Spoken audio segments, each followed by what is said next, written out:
Hello everybody, and welcome back to my channel. I have another Pride and Prejudice update. So, one thing I love about Jane Austen is she does think about where her stories are headed, and her characters are very realistic. Darcy and Elizabeth both have flaws, which is really kind of nice because it's amazing how something as simple as not opening your mouth and talking very much because you're a shy person and nobody in the room knows you, so you're self-conscious, made them believe that Darcy was proud, hence the pride. And well, actually no, I think it's the other way around. Mr. Darcy is prejudiced and she's prideful, because he states that the inferiority of her connections, even though she's a gentleman's daughter. So I'm at the tail end of the book where Elizabeth is visiting Pemberley, and they're talking about Wickham, and it's amazing how something as simple as hiding the truth can make it so that a person's reputation is damaged because of it. Wherein the people in Mr. Darcy's neighborhood, including that of his housekeeper, gave him a good report that he was kind and generous towards his tenants and made sure that they were taken care of, and that he was a liberal master. So he had a good reputation, and that's why I think Bingley and him were friends, because Mr. Bingley has a sweet disposition. He's not sarcastic or flighty or silly. He's a very serious young man, but he still is very kind and gentle, which is exactly the way Darcy is.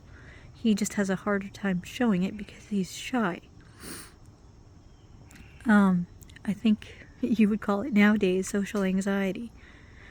So what I also think is interesting is how with Caroline Bingley, she thinks that she's, gonna win Mr. Darcy over because she's kind of thinking about Wickham and saying how he used to be Elizabeth's favorite and that she preferred his company.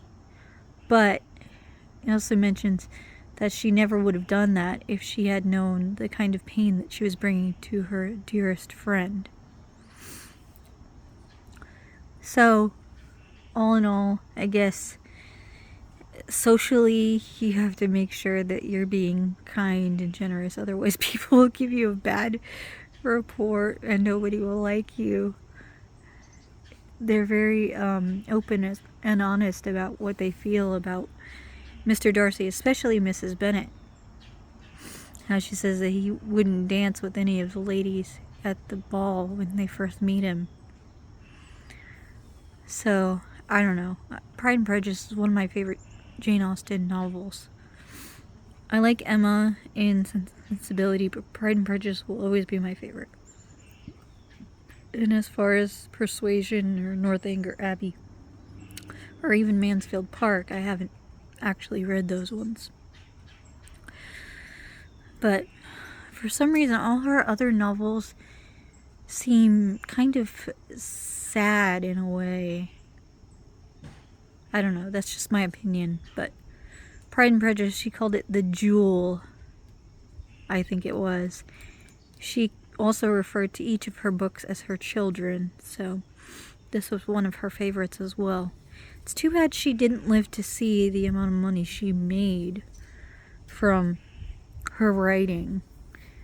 Like, she started writing Pride and Prejudice and Sense and Sensibility when she was in her early 20s, I think it was. So, originally, Pride and Prejudice was called First Impressions, and then she changed the title to Pride and Prejudice. It took a lot of editing and rewriting for her to get the story to what it is today. And I love the way that she narrates the story, because when a person is speaking, it doesn't have the he said, she said kind of a thing. is very well thought out, and you don't get confused as to which character is speaking. She's a very good narrator. Thing with Fanny Price, though, in Mansfield Park, although I haven't read it all the way through because I seem to get bored. I don't know why. I'll try my hardest to finish it again, but with Fanny Price, she seems like to be, that's Jane Austen's version of Cinderella in a way.